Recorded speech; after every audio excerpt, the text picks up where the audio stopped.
Bonjour, Loïc Rajad de l'agence Acroma, concepteur de stand depuis 2013. On se retrouve aujourd'hui pour un nouveau tuto dédié au règlement d'architecture. On va vous donner dans cette vidéo nos 3 points les plus importants qu'on doit avoir en tête quand on travaille sur un nouveau projet. C'est parti!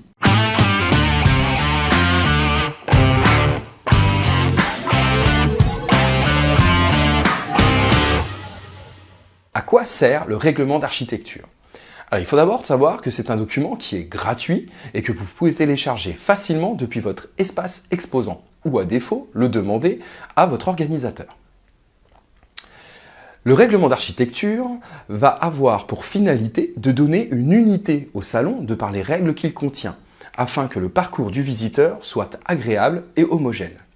On va y retrouver bien évidemment des règles en termes de construction, mais également des règles de sécurité et d'accessibilité pour les normes handicap comme pour les matériaux à exploiter pour des normes de sécurité au feu par exemple.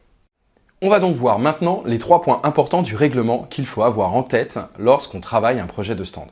Le premier point pour nous qu'on voit le plus souvent, c'est la hauteur de construction. Comme vous le voyez sur le schéma, il s'agit de la hauteur maximale à laquelle vous allez pouvoir construire. Qu'il s'agisse d'une construction depuis le sol, pour des tours ou des cloisons, comme des éléments suspendus qui vont venir depuis le plafond. En règle générale, on rencontre des hauteurs qui sont situées entre 5 et 7 mètres en fonction des bâtiments dans lesquels vous allez exposer. Le deuxième point, c'est les retraits. Là encore, vous avez des retraits obligatoires à opérer lorsque vos cloisonnements sont supérieurs à 2,50 m. Donc soit des retraits par rapport aux allées, soit des retraits par rapport à vos voisins. Ces retraits sont variables, encore une fois, d'un règlement à l'autre. Ils peuvent évoluer entre seulement 50 cm à 1 mètre. Autant vous dire que ces retraits ont vraiment un impact important sur les projets qu'on va pouvoir proposer.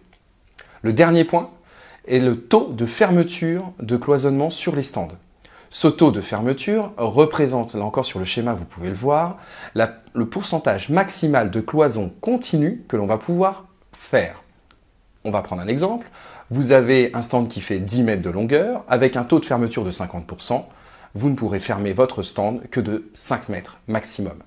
Dans certains règlements, on a des taux de fermeture qui sont de près de 30%. Donc là, c'est des consignes qui sont vraiment strictes.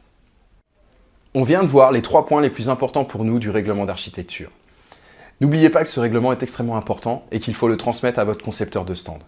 Sachez aussi qu'il y a la possibilité de demander dans certains cas des dérogations.